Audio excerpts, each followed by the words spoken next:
हमारे साथ चर्चा करने के लिए फर्स्ट ग्लोबल के चेयरपर्सन और एमडी देवीना मेहरा मौजूद हैं। उनसे समझते हैं कि मौजूदा बाजार में उनकी क्या रणनीति है। देवीना जी, गुड मॉर्निंग। देवीना जी, देखिए, पिछले कुछ दिनों से लगातार चर्चा हो रही है भारतीय मार्केट की मैसिव अंडर परफॉर्मेंस की। अब ताइवान और कोरिया जैसे मार्केट्स भी मार्केट कैप में हमसे आगे निकल गए हैं। और अगर आप एमएससीआई का परफॉर्मेंस देखेंगे इंडिया का, तो 20 साल का सबसे खराब अंडर परफॉर्मेंस है। क्या ये कुछ समय के लिए और चलेगा, या फिर ये मार्केट आपको अब मौके दे रहा है एक इन लेवल्स पे फ्रेश एंट्री करने का?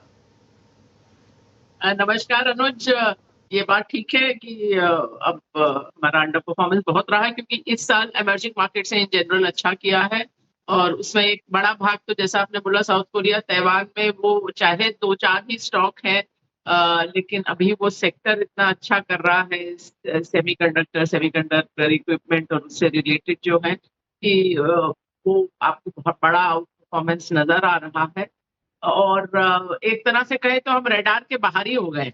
अभी 2 हफ्ता पहले वॉल स्ट्रीट जर्नल में इमर्जिंग मार्केट्स पे एक आर्टिकल आया था, उसमें कुछ मार्केट्स के बारे में अच्छा, कुछ के बारे में बुरा बोला था, लेकिन भारत का नाम ही नहीं था उसमें। तो आप मतलब एक तरह से कोई सोच ही नहीं रहा है आपके बारे में। लेकिन अब ये कहना हमेशा बहुत आसान नहीं रहता कि एग्जैक्ट बॉटम कहाँ है। लेकिन मेरे हिसाब से अभी जो बाजार की स्थिति है और जिस तरह का एकदम नेगेटिव सेंटिमेंट है हर तरफ, वो आप अगर डेटा के हिसाब से देखें तो नेगेटिव सेंटिमेंट जब इतना होता है, उसके बाद के पीरियड का रिटर्न बेहतर होता है। जब सेंटिमेंट बहुत ही खुशनुमा होता है, लगता है जब पैसा बनाना बहुत आसान है, उसके बाद का रिटर्न बिलो नॉर्मल होता है।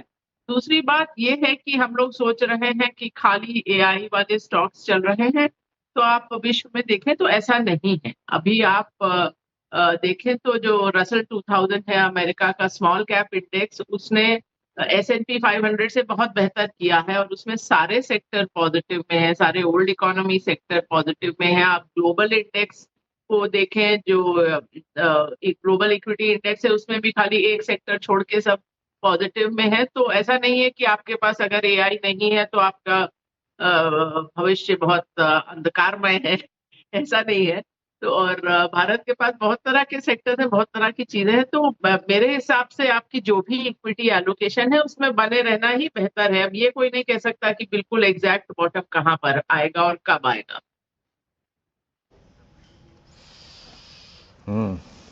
आपकी आपके पहले प्रश्न के उत्तर को अगर मैं समेट लूं 2 लाइनों में मैम, देवीना मैम, तो ऐसा लगता है कि आप कह रही हो कि हकीकत में छोड़ो, हसरतों में भी मेरा जिक्र नहीं है, किसी को मेरी इस वक्त फिक्र नहीं है।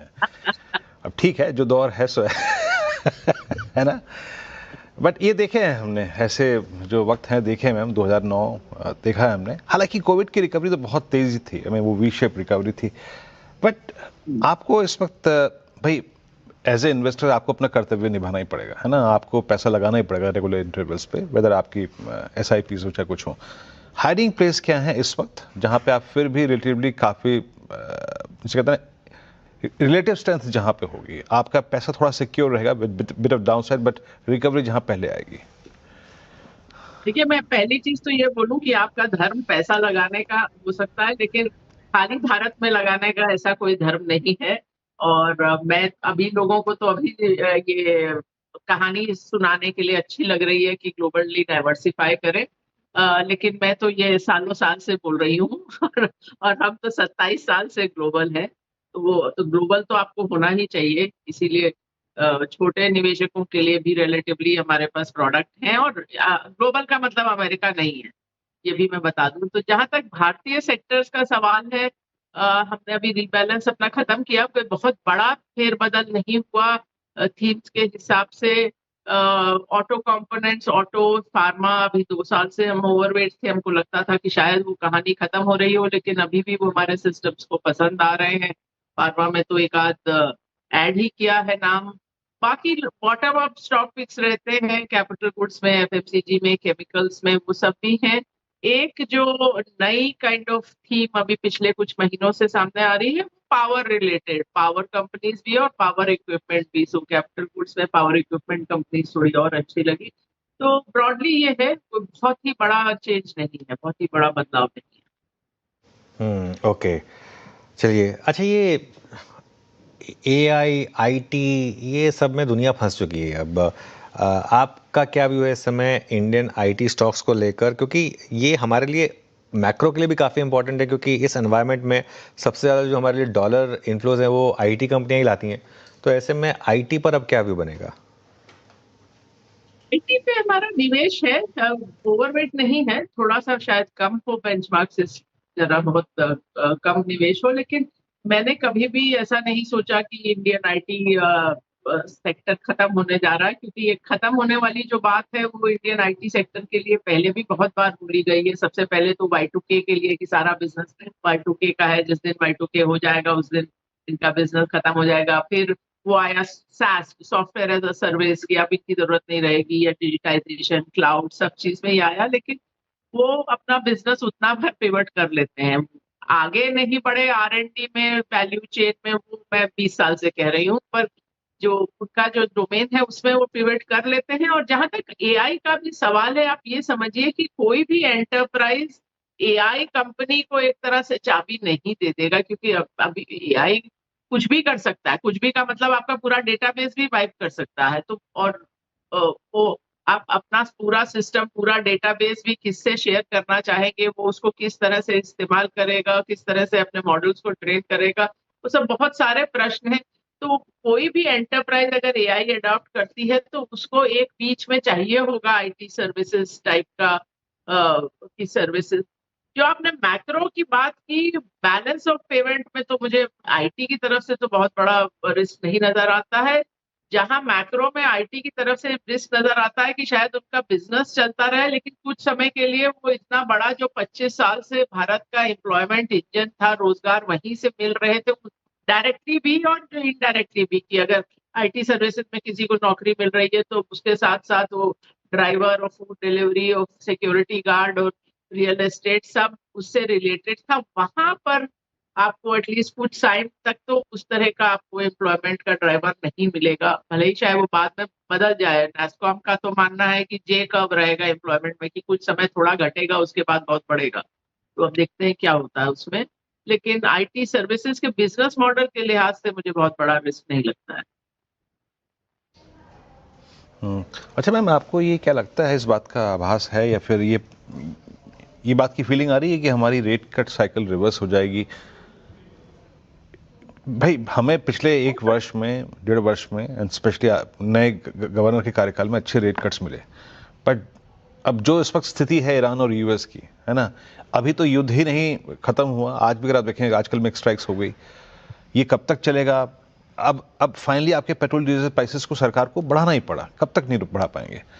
और दूसरा, अगर आप देखें, आपका इस युद्ध की कोई अंतिम छोर नजर नहीं आ रहा है। ऐसे में क्या ये साइकिल रिवर्स हो रहा है क्या मैम, निकट भविष्य में? दो चीज है, एक तो जहां तक कच्चे तेल का भाव है, 2011-12 के करीब लगभग 3 साल $100 से ऊपर रहा था तेल, हम भूल गए उस बात को, हमने उसको मैनेज किया था। और तो ऐसा नहीं है कि ये कभी हुआ ही नहीं, अभी तो मतलब हम महीने 2 महीने की बात कर रहे हैं, वो लगभग 3 साल चला था वो फेज। और उस समय पूरे विश्व में भी स्लो डाउन था, बिकॉज वो जो फाइनेंशियल क्राइसिस के बाद का समय था, तो हमने वो समय तो निकाला है। और बीच में तो तेल का जब भाव बहुत कम था तब पेट्रोल डीजल के भाव घटाए नहीं गए थे, तो कायदे से हमको वो कुशन रखना चाहिए था इस तरह के टाइम को टाइड ओवर करने के लिए। पर ठीक है, वो तो एक चीज है। लेकिन जहां तक रेट की बात है, जब रेट कट हो रहे थे तो आप उस समय भी मेरी कमेंट्री हर बार देखिए, तो मेरा ये मानना था कि रेट कट करके आप करेंसी पे प्रेशर बढ़ाएंगे, ये बिल्कुल क्लियर था। बिकॉज आज की डेट में जो भारत में इंटरेस्ट रेट है वो लेटर से वेस्ट के, आप अगर अमेरिका से कंपेयर करें तो 2-2.5% का मुश्किल से डिफरेंस है, 2-2.5% पॉइंट का।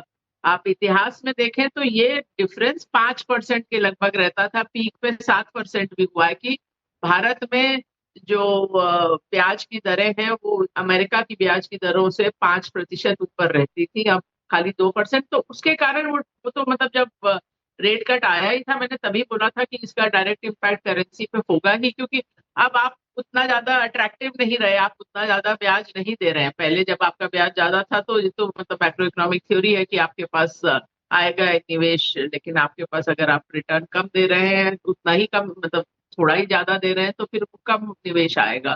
तो वो हम लोग देख रहे हैं और दूसरी बात आप ये भी देखिए तो बाज़ारों ने एक तरह से वो रेट कट को कभी माना ही नहीं। जितना आरबीआई ने कट किया, कभी बॉन्ड यील्ड्स उतनी कम हुई ही नहीं और दूसरा उस दौरान फिर बॉन्ड इशुएंसेस पूरे नहीं हो रहे थे स्टेट गवर्नमेंट्स वगैरह के, तो मार्केट ने एक तरह से माना नहीं कि ये सस्टेन करेगा इस लेवल पे, तो कुछ हद तक तो रेट बढ़ेंगे। जब तक तो रेट बढ़ेंगे। बहुत बहुत शुक्रिया देवीना मैम आज हमारे साथ जुड़ने के लिए और अपना व्यू सामने रखने के लिए ऐसी टफ मार्केट में। आगे बढ़ते हैं।